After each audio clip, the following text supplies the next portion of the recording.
how does that stuff not affect you? How does the poison of the thinking of other people, and I'm with all due respect to some of these other people, but I'm just saying in general, how do you not let that impact you?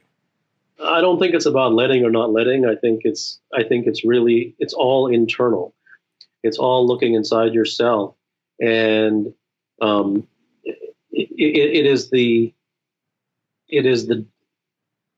no matter what pursuit you're involved in, your level of devotion becomes tested, and the more your level of devotion naturally and organically is in something, then that is what will keep you from sort of entering into um, complexities, which, if that devotion is not naturally strong, you will succumb.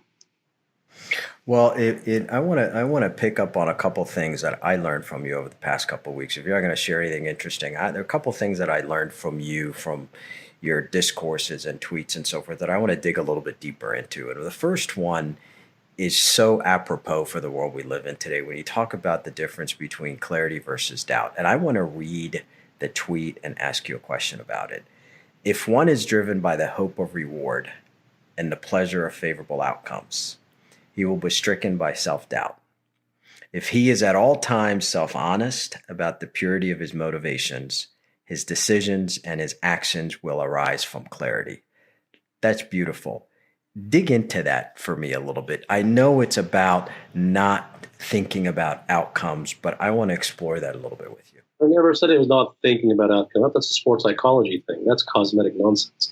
It is not about not thinking about outcome. That basically means that you're forcing yourself not to think about outcomes. That's where everyone lives in the prescription world. It has nothing to do with that.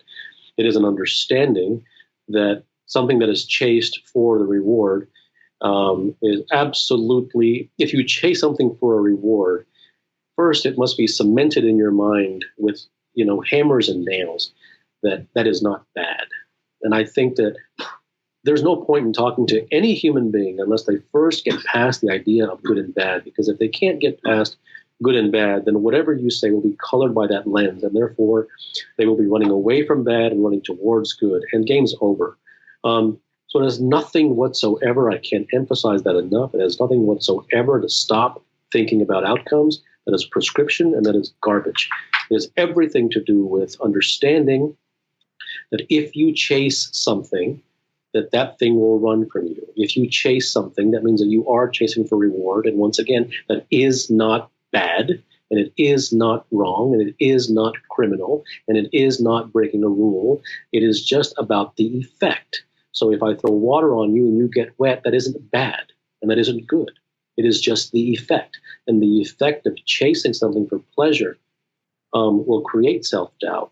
And the effect of chasing something, or not even chasing it, but pursuing something for a genuine motivation and the purity of arriving at that thing, whatever it may be, for the thing itself, is not good. It is just that the effect of that will be clarity.